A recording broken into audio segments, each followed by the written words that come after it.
जी बिस्मिल्लाहिर्रहमानिर्रहीम। आज का जो मेरा लेक्चर है वो है एक्सक्रीशन इन एनिमल्स के एनिमल में एक्सक्रीशन किस तरह होती है, कौन से वेस्ट प्रोडक्ट हैं। देखिए हमने पहले एक्सक्रीशन के हवाले से बात की थी कि रिमूवल ऑफ वेस्ट मटेरियल है।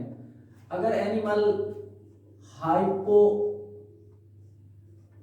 ऑस्मोटिक कंडीशन में रहता है या मैं यूं कहूं कि वो हाइपोटोनिक एनवायरनमेंट में रहता है तो बहर पानी ज्यादा होगा तो ये एक्सक्रीट करेंगे वाटर को। अगर एनिमल हाइपरटोनिक एनवायरनमेंट में रहता होगा, वहां सैल्यूट ज्यादा होंगे तो ये एक्सक्रीट करेगा साल्ट्स को। जी अगर एनिमल हाइपोऑस्मोटिक कंडीशन का है यानी हाइपोटोनिक में रहता है तो इस एनवायरनमेंट में वाटर बहर एक्सक्रीट करेगा। इसी तरह हाइपरटोनिक वाले जो एनिमल्स हैं ये एक्सक्रीट करते हैं साल्ट। अब देखिए बाज आमतौर पे एनिमल्स हैं उनमें एक्सक्रीशन जो है वो सिर्फ इन्हीं मटेरियल के जरिए नहीं होती, बल्कि उनके अंदर डिफरेंट टाइप के नाइट्रोजनस वेस्ट मटेरियल रिमूव किए जाते हैं। तो एक्सक्रीशन का मकसद नाइट्रोजनस वेस्ट मटेरियल को बॉडी से रिमूव करना है। और ये नाइट्रोजनस वेस्ट मटेरियल एनिमल में आते कहां से हैं? देखिए एनिमल के अंदर डिफरेंट टाइप के मेटाबॉलिज्म होते हैं। अगर मैं बात करूं डीअमाइनेशन की, तो डीअमाइनेशन ऐसा प्रोसेस है जिसमें रिमूवल ऑफ जी अमाइनो ग्रुप होता है NH2। तो removal of amino group from the amino acid is called deamination. अब ये जो अमाइनो ग्रुप है ये आमतौर पे दोबारा मिलकर कभी अमाइनो एसिड नहीं बनाता।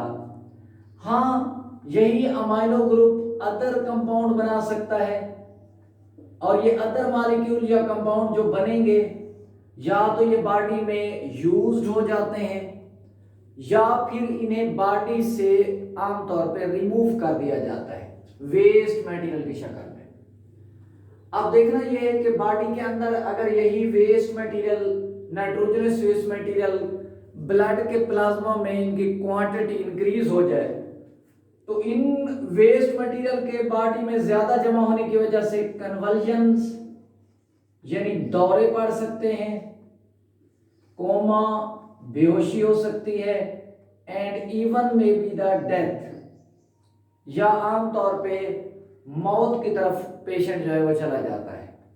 तो ये आमतौर पे कन्वल्जन, कोमा और डेथ जो थी ये इन नाइट्रोजनस वेस्ट मटेरियल के बॉडी के प्लाज्मा के अंदर ब्लड के अंदर अगर इनकी क्वांटिटी इंक्रीज हो जाए। नॉर्मल हालत में इन वेस्ट मटेरियल को आमतौर पे बॉडी से रिमूव किया जाता है और जो लार्ज क्वांटिटी में एक्सेसिव अमाउंट में ये वेस्ट मटेरियल बॉडी से तीन फॉर्म में ये जी रिमूव होते हैं। अमोनिया की फॉर्म में बॉडी से बाहर जाएंगे या यूरिया की शक्ल में जाएंगे, यूरिक एसिड। तो थ्री फॉर्म हो गए ammonia, urea, uric acid. Excessive जो वेस्ट मटेरियल है वो इस फॉर्म में जाते हैं। इसी तरह आमतौर पे बॉडी के अंदर सिर्फ नाइट्रोजनस वेस्ट मटेरियल जो है वो सिर्फ इसी फॉर्म में भी नहीं जाते, बल्कि आमतौर पे और भी फॉर्म में जाते हैं। मसलन हम बात करें कि स्मॉल अमाउंट के अंदर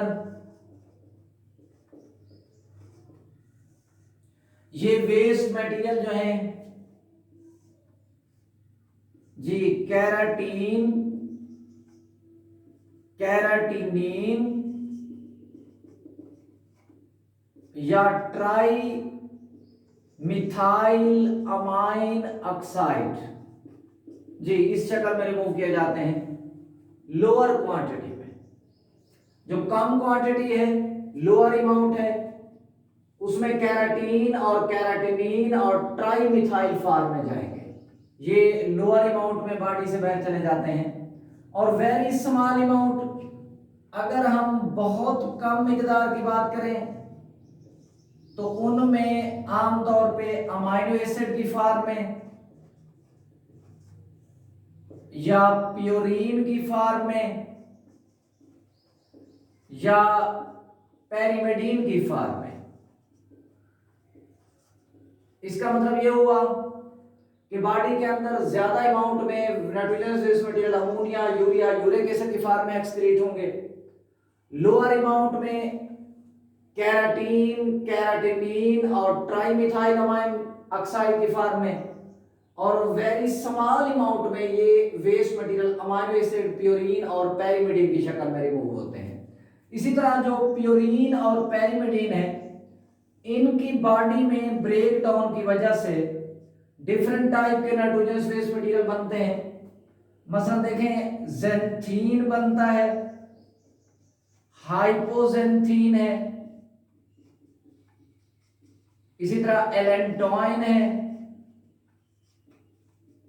इसी तरह जी अमोनिया बन सकता है जी, इसी तरह यूरिया की बात कर लें और यूरिक एसिड। जी मैंने बात की कि जो एक्सेसिव अमाउंट में है अमोनिया, यूरिया, यूरिक एसिड है, जो लोअर अमाउंट में है कैराटीन, कैराटिनिन और ट्राइमिथाइल अमाइन ऑक्साइड है, जो वेरी स्मॉल अमाउंट में है वो अमोनिया, अमाइनो एसिड है, प्योरीन है और पेरिमिडीन है। प्योरीन और पेरिमिडीन जब ये टूटती हैं तो इनसे ज़ैंथीन, हाइपोज़ैंथीन, एलेंटोइन, अमोनिया, यूरिया और यूरिक एसिड ये वेस्ट मटेरियल बनते हैं। अब क्योंकि एनिमल जो है ये डिफरेंट हैबिटेट में पाए जाते हैं, फॉर एग्जांपल हम बात करें कि 3 किस्म के एनवायरनमेंट के हवाले से, नाइट्रोजनस वेस्ट मटेरियल के हवाले से अगर मैं बात करूं, देखें बॉडी के अंदर या तो मौजूद होती हैं प्रोटीन्स या मौजूद होता है न्यूक्लिक एसिड। देखें प्रोटीन के अंदर अमाइनो एसिड मौजूद हैं और न्यूक्लिक एसिड के अंदर नाइट्रोजन कंटेनिंग बेसेस मौजूद होती हैं। अब अभी आपने पढ़ा कि इनके टूटने से जो आमतौर पे नाइट्रोजनस वेस्ट मटेरियल बनते हैं, ये देखिए इनके ब्रेक डाउन से नाइट्रोजनस वेस्ट मटेरियल बनेंगे। अब ये nitrogenous waste material different habitat में इनका डिफरेंट तरह के होते हैं, डिपेंड करता है वाटर की क्वांटिटी पे। देखिए ये कन्वर्ट अमोनिया में भी हो सकते हैं जी, NH2, ये कन्वर्ट जी यूरिया में भी हो सकते हैं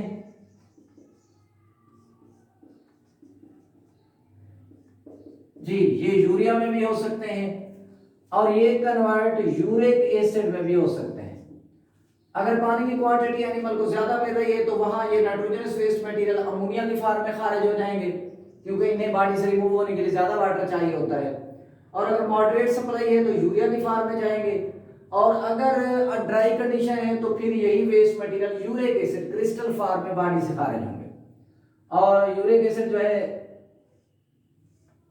इसका अगर मैं स्ट्रक्चर फार्मूला ड्रा करूं, ये ध्यान रखना कि इसमें 2 रिंग पाए जाते हैं।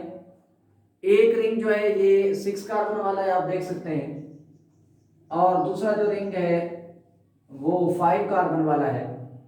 दोनों रिंग में 2 जगह नाइट्रोजन है, और जहां नाइट्रोजन है वहां आप H लिख लें, बाकी ये सारे कार्बन लिखेंगे। ये देखें जहां कार्बन है वहां कीटोन ग्रुप लिख लें, ये देखें जहां कार्बन है वहां कीटोन ग्रुप है। तो ये मैंने स्ट्रक्चर फार्मूला बात की यूरिक एसिड की। तो अमोनिया किन में बनता है? जो इक्वेटिक एनिमल्स हैं, खास तौर पर मैं फिशेस के हवाले से बात करूं। अब यूरिया किस में बनता है? देखें आमतौर पे ये एम्फीबियंस हैं,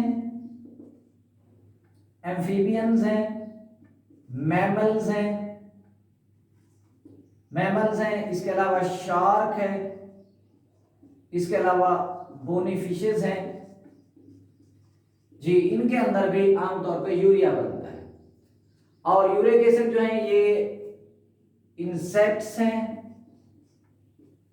रेप्टाइल्स होंगे जी, बर्ड्स हैं